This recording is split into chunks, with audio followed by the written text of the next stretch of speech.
Hello, everyone. Thank you so much for coming. As introduced, I'm Kanda. I'm partner and head of Karman Interactive. We're a digital services company making apps, games, and websites for kids. Well, actually, for clients more broadly. I'm doing my talk today very specifically about doing apps, games, and websites for children. It's not a big focus of ours right now, but for a big portion of my career, that was actually the big focus. Cool. I started my career on Youth. It's a kids-focused marketing agency over in Canada where I got to work on some super cool projects for some brands that I love. I worked my way to being an art director and eventually the creative director there. We worked on a lot on McDonald's Europe stuff. So that was over here. I also did things for WB Kids, DC Comics, NASCAR, NFL, Kellogg's, Hasbro, and lots of others as well. But access to some of the best researchers and strategists that we could find when it came to kids stuff as well. So I got to see things like a chart that correlated the number of balloons in a quick serve restaurant with the happiness of kids. And it turned out the more balloons there, the happier kids were. That was an actual chart, which I thought was kind of neat. So surprise, surprise, more balloons, happier kids. Then I moved to San Francisco to go work on some games for a while, so I won't go on this too much. I worked on Crime City and Modern War. This is a little bit older of an audience than we're going to be talking about today. And then I moved over here to go work at Mind Candy in London 5 years. These are the makers of Moshi Monster. Some of you might be familiar. Eventually became art director there and also the lead of UI and UX. Moshi Monsters, for those who aren't familiar, it's an online. There's 90 million plus registered kids at its peak. I also got to work on Pop Jam and Moshling Rescue and World of Warriors. So those are all great. I personally love Pop Jam, which is like a social network for kids. It's now in the safekeeping of the kids' strategy and marketing company, Super Awesome. They're doing amazing things with it now as well. Then I moved to Interactive, where I am now. So we're not specifically a kids company, but we do have a lot of kids clients.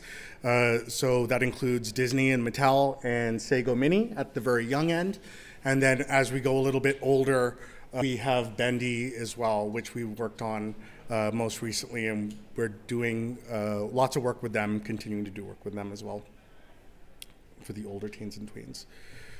So while that might be interesting for you, it might actually more useful if we kind of plot these things out a little bit. So I very roughly kind of plotted them on an age graph because what are kids, right? When we say kids, we kind of have to put them into smaller age because when most people hear about designing for kids or that I design for kids, they get this idea in their heads of a 13-year-old with a backwards cap, maybe dabbing or something, but it actually turns out there's a lot more to kids.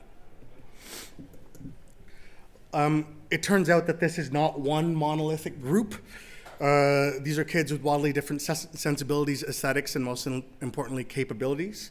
So especially at the earlier ends of the spectrum, changing so much, right? We have these little kids and they become bigger kids very, very quickly.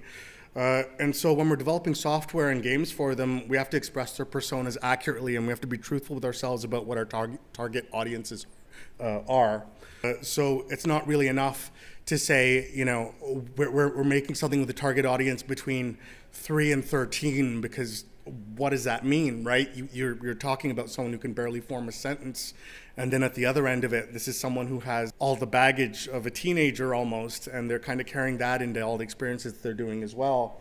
And that's kind of known to those of us who have kids. I have 2 boys, and there's a 3-year difference between them.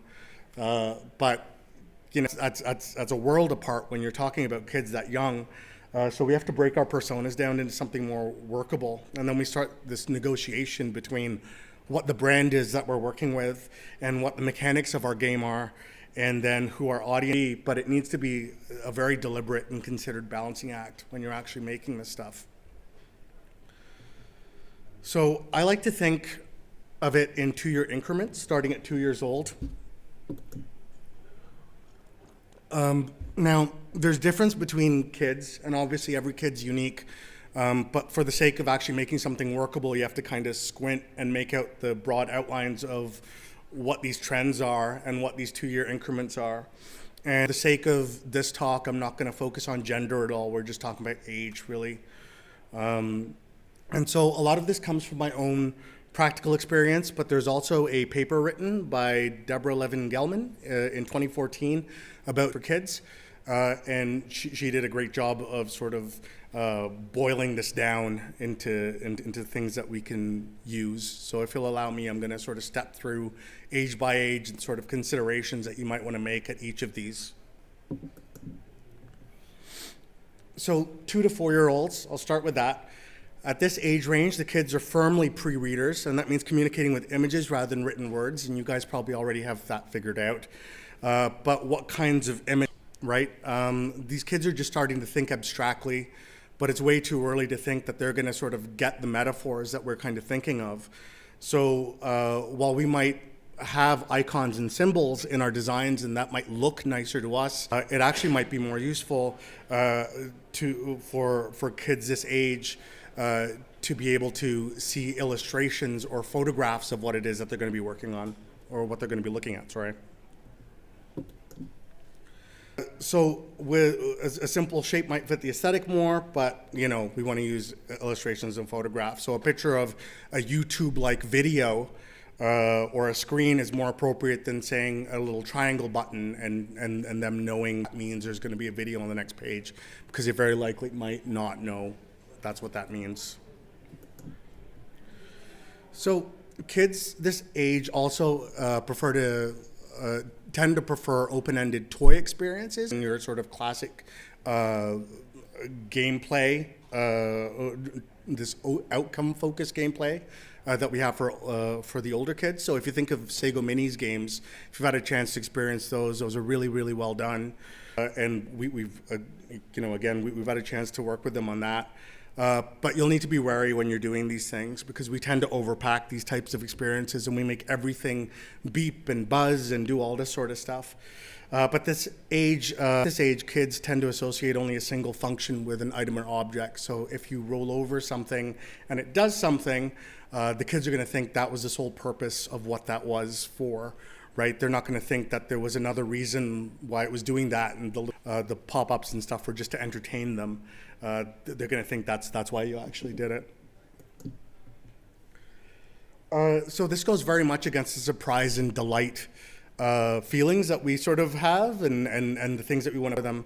And we often assume that's the right approach. But in her book, Bye Bye Baby, the author Susan Gregory Thomas, she argued that the interest that the kids are seemingly having in all these things that are beeping and bobbing around, it's about confused kids trying to make sense of what they're seeing rather than actual engagement. So, just be wary of trying to pack too much in. So what should we actually do? We should limit the navigation elements to navigation, for example. So don't make them pop. Just have navigation elements be navigational. You want to create a very clear visual distinction between items and design extras. And because of this, we'll want to make foreground elements much more detailed than the background elements. All sort of obvious, but how far do we need to go? For instance, putting a white outline around all the interactable objects might be a little too on the nose for other age groups, but for these, perfect. So 2 to 4, be super, show the stuff off as much as possible. Next up, we have the 4 to 6 year olds. Their tastes are starting to get more sophisticated. Worries to sustain them. So it's not enough just to sort of show them things that they need to click on. They actually want a little bit more of a story going on as well. So try and weave in a little bit more of a narrative. These kids have wild imaginations. They prefer to create on their own rather than follow step-by-step instructions. So you want to make rules for play and engagement as basic as possible, and then allow a lot of room for invention, self-expression, and storytelling. Also have this intense curiosity about the world. They're really interested in learning new ideas, activities, and skills.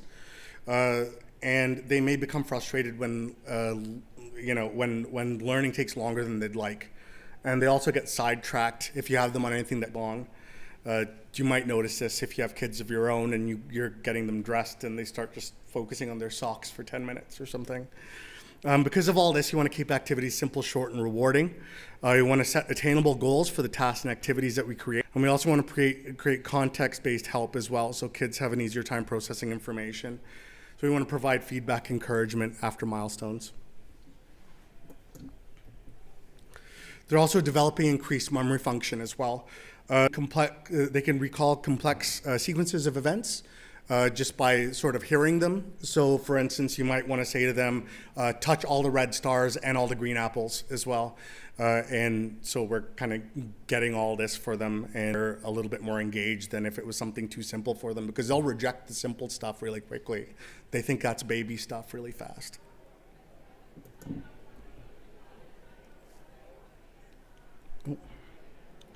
Another thing to mind is that 4 to 6-year-old kids are becoming more empathetic. So they're aware of other people's feelings and can relate rather than just thinking about themselves. So they care when someone else is hurt, and they want to share in their joy when they're happy.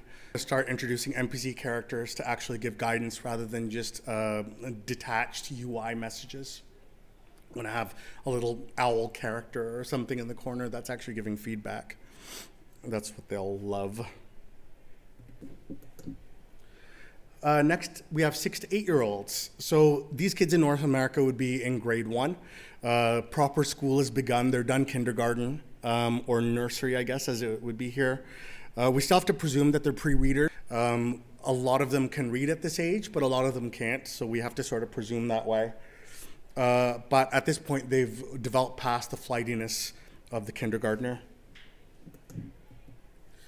They prefer upfront knowledge to exploratory investigation. They don't like guesswork, so a lot of this is what they're learning at school. Yeah. And so, at school they have strict rules about the way things should be, and that's what they expect with their experiences as well. So they want to establish up front. And so they're more likely to, they're less likely to explore, and they just want to ask, what should I be doing here? So you have to be very clear at the beginning of the experience what the point is and what the kids will be, why, and then create super easy to follow rules for them. They can have focus and they like to master something completely before moving on. And another thing to keep in mind is that they prefer quantity to quality at this age. So this is a good chance to put in the little ramification strategies like awards, badges, and so on. So all the little collectible things that you might have in there. These kids aren't looking for a deep experience. They just want to collect lots of stuff. It was a good idea for a 6 to 8-year-old. 8 to 10-year-olds. So these kids like to be the experts. They don't read instructions. So what a difference from just a little bit younger. They're done with getting the rules up front. So you can see why we're dividing into these 2-year increments, because they change so much. So the 8 to 10-year-olds, they want to be left alone to explore on their own. So that's a whole different. And they can take into account multiple aspects of a problem in order to solve it. They like more complicated and challenging interfaces that require them to think and use post-failure messaging to teach instead of upfront decisions. So they'd rather just be left to do what they want, and then you can just tell them after if that was good or bad or not. And that's the way they prefer to kind of get it. Keep the level of complexity relatively high, but not impossible to figure out. These kids can also tell the difference between ads and actual content, and they'll hate you for it. So just make sure that you draw a very clear division between where the ad is and what your fault is. And so you can almost blame the advertiser in this case if it looks very separate and apart from what your experience is if you didn't. They figured out that if they can fib about themselves online and no one will know, probably. So if you need to collect stuff about their identity, it's not really a rely on for your own personal metrics, because chances are the kids have made all this stuff up. And so you probably want to get parental opt-in to get demographic info and that sort of thing if you do need that sort of thing. And 10 to 12-year-olds. So these kids can imagine the outcome of particular actions and decisions. They think and deliberate before acting. So take the guesswork out and provide opportunity for complex decision making, but using simple designs. That was that guy. It's really hard to find pictures of kids that don't look really creepy, by the way. These kids can think creatively. They like to build their own and determine what the outcome should be. So think about the story our interface is telling. Is it sequential? Are there multiple pathways? Because these kids love to do that and take different paths and kind of find their own way. And they've started using mobile devices. Some of this research is a little bit older. So yeah, of course, mobile first all the time. Mobile only is fine now at this point.